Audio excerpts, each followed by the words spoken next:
It is 1968 in the midst of the Cold War.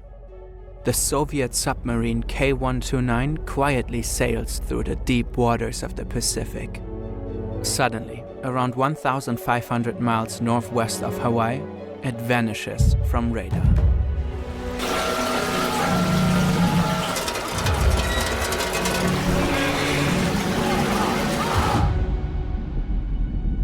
To this day, no one knows why it sank. On board the deep-sea vessel are weapons and technology of immense value, sparking one of the most spectacular salvage missions and diversion campaigns in CIA history. This is the truly insane story of Project Azorian.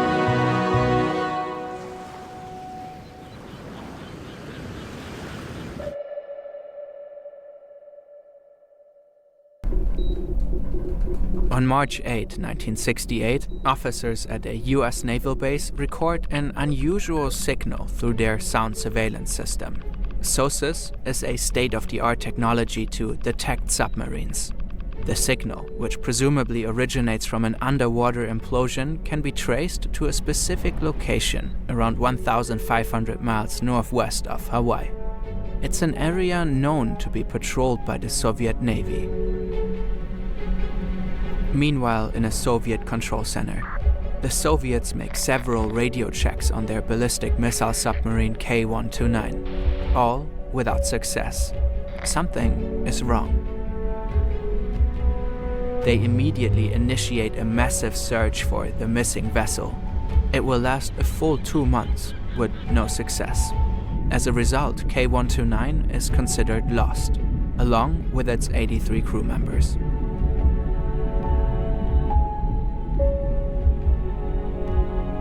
The US military closely monitors the activity of the Soviet Navy from a distance. Once the Soviets call off their rescue mission, the Americans decide to send the USS Halibut in an effort to investigate the anomalous signal. The Halibut, once a nuclear-powered missile submarine, is specifically repurposed for this mission. It now operates as a special ops spy ship. It features cutting-edge sonar and satellite technology, replacing its missile systems with specialized intelligence-gathering equipment. With the advantage of their advanced technology, the US Navy is able to narrow down the search area. In July 1968, the USS Halibut starts its journey to the search area from Pearl Harbor. After 2 months of searching the ocean floor, the submarine finally locates something strange. They deploy a small cable-controlled device. This device can descend to depths inaccessible to the submarine and gather information on the terrain of the seabed. Like a little fish, the device dives down and takes photos of the strange object on the ocean floor. And there it is. The wreck of K-129, lying at an incredible depth of 5,000 meters. The US is starting to understand why the Soviets undertook such a massive rescue mission. The submarine likely carries highly valuable weapons and top-secret technology. Stuff the Soviets really wouldn't want the Americans to get their hands on.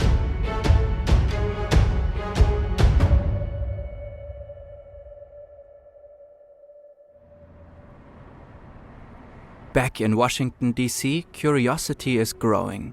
The government is aware of the unique situation. As a result, President Richard Nixon approves a risky mission. If it fails, it could trigger a hot war between the USA and the Soviet Union.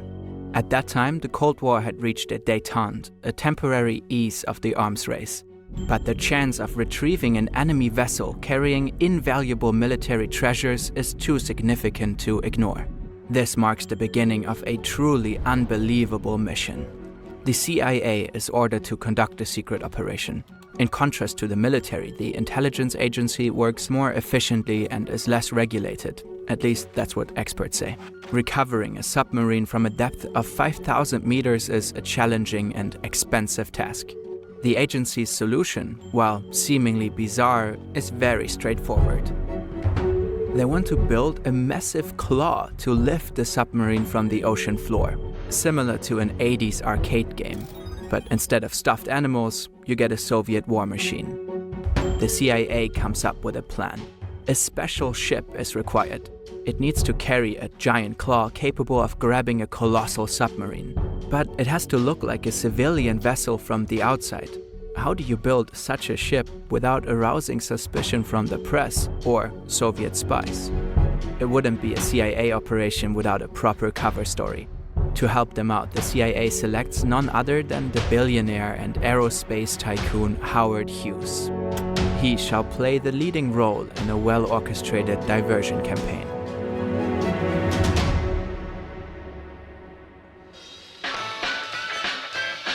Howard Hughes lives secluded on the top floor of the Desert Inn Hotel in Las Vegas. He's eccentric, paranoid, and extremely rich.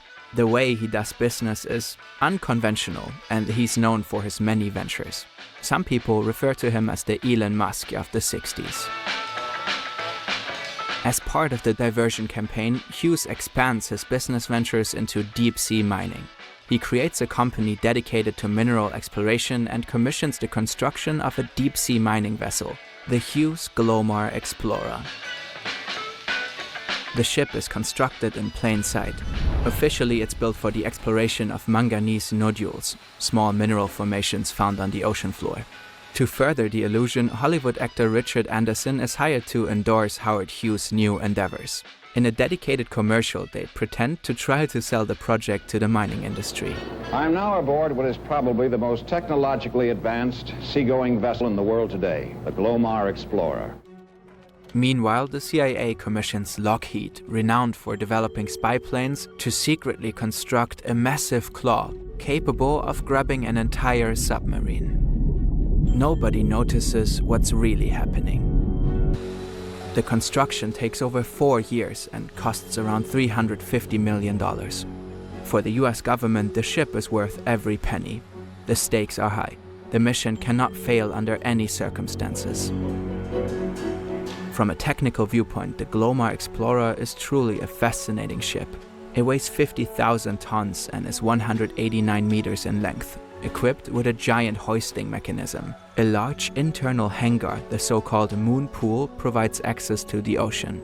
The plan is to use the claw to lift the Soviet submarine up into the moon pool, where it could be deposited and inspected. But how do you lower the claw 5,000 meters into the ocean? Aboard the ship are 600 giant steel pipes, each 9 meters in length. During the claw's descent, these steel pipes are connected to one another by a mounting crane on deck, thus forming one single 5,000-meter-long pipe that can reach down into the abyss. Additionally, the ship and claw are equipped with advanced sonar and positioning systems to accurately locate the wreckage site. And so it begins. What kind of vessel are you?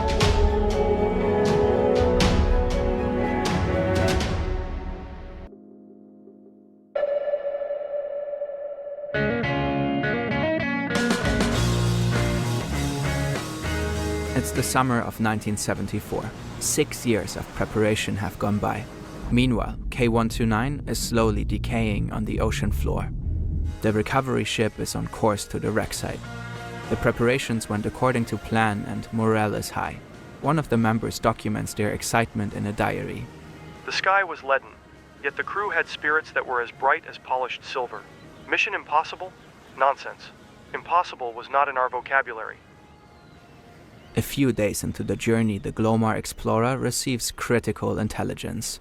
The Soviet trekking ship Chasma is patrolling these waters and expected to cross the Glomar's path.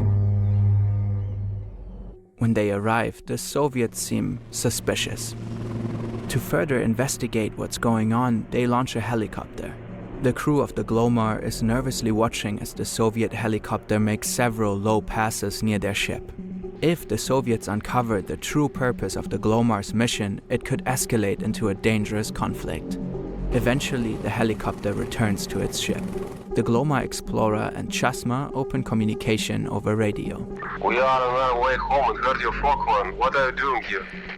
The Americans are getting real nervous now. The Chasma was not within hearing distance of the Glomar. This seems to be a lie.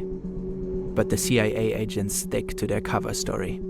We are conducting ocean mining tests, deep ocean mining tests. What kind of vessel are you? A deep ocean mining vessel. How much time will you be here? We expect to finish testing in 2 to 3 weeks. I wish you all the best. The Chasma signs off, turns around and heads back to its home port, Petropavlovsk. Following this nerve-wracking encounter, the Glomar Explorer can finally proceed with its actual mission.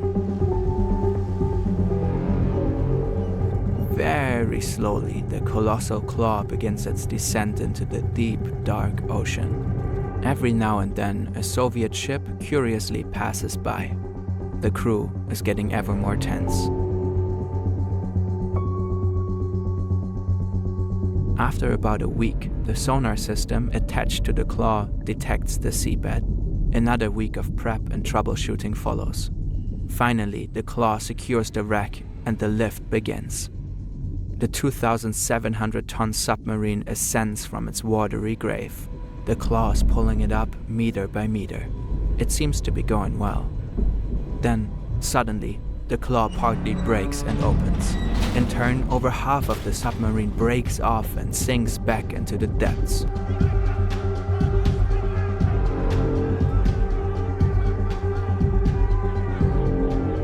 With most of K-129 tumbling down to the ocean floor, the mission failed, at least in parts. Years of hard work, tax money, meticulous planning and secrecy, for what? Less than half a submarine. But that's not the end of the story.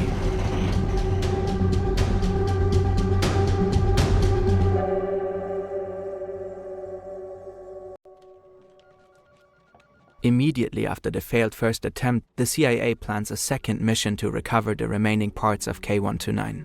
But in February 1975, the Los Angeles Times exposes Project Azorian. In an article, they reveal the true mission of the Hughes Glomar Explorer. During the first mission, someone broke into Howard Hughes' LA offices and stole top-secret files. The files link him and his supposed mining ship to the CIA.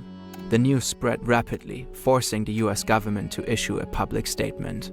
To avoid embarrassing the Soviets and jeopardizing diplomatic progress, the government crafts a carefully ambiguous response.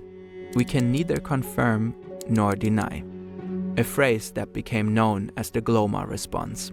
Today it's a popular way for government officials to reveal nothing while still saying something.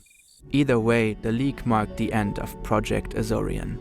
With the cover blown, a second attempt to retrieve the remains of K-129 was rendered impossible.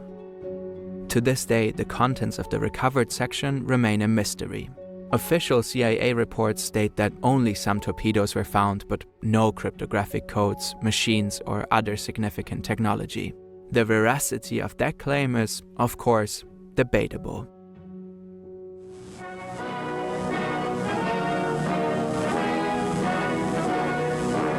The CIA did find 6 deceased Soviet crew members in the retrieved section of the submarine. These men were given a formal burial at sea, which was filmed by a CIA documentary crew.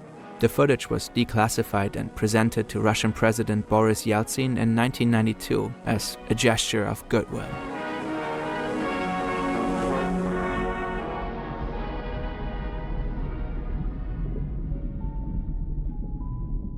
Most of K-129 remains 5,000 meters deep in the Pacific Ocean. The exact coordinates are still classified.